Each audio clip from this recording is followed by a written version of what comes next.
مش معقول يعني حد يحط كمية الجبن دي كلها على سندوتش حواوشي تبقى بالمنظر الجامد ده. يلا بينا على حواوشينو في بحري، واللي ما راحش بحري ما راحش اسكندرية. حواوشينو فتح في بحري وانا رحت له بس كنت متأخر شوية، وعملت اوردر بوكس منعش وملوك الجبن، وقلت اشوف البوكسين لانه طلعوا دول احلى بوكسين.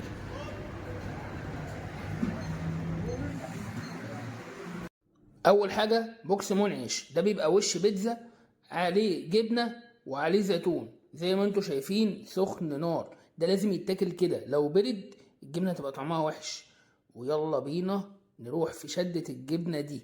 بص العظمه في استرتش كده رهيب للجبنه، مطه حكايه.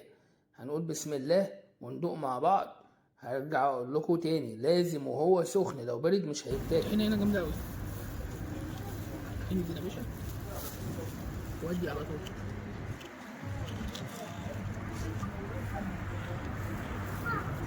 فظيع. اوبا.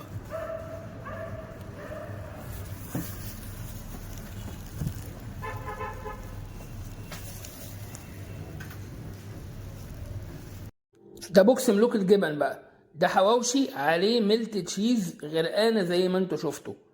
الطعم كان قنبله، ما كنتش متوقع ان هو يبقى كده. الميكس تشيز ده او الميلت تشيز اما نزلت على اللحمه على العيش على الجريلا كانت رهيبه جامده جدي. ده اخر حاجه معانا صدق على بسطرمه على جبنه، بس هما الصدق معمول كده لحمه ومتبله توابل الصدق، بس كانت بهارات الصدق ضعيفه شويه، بس البسطرمه مع الجبنه مع العيش برضو عطاها طعم كويس، بس انا من رايي ان محتاجه بهارات الصدق تعلى شويه، بس برضو كان محترم بصراحه يعني مفيش كلام عليه. فتجربة البوكسين كانت لطيفة، بوكس ب120 وبوكس ب135.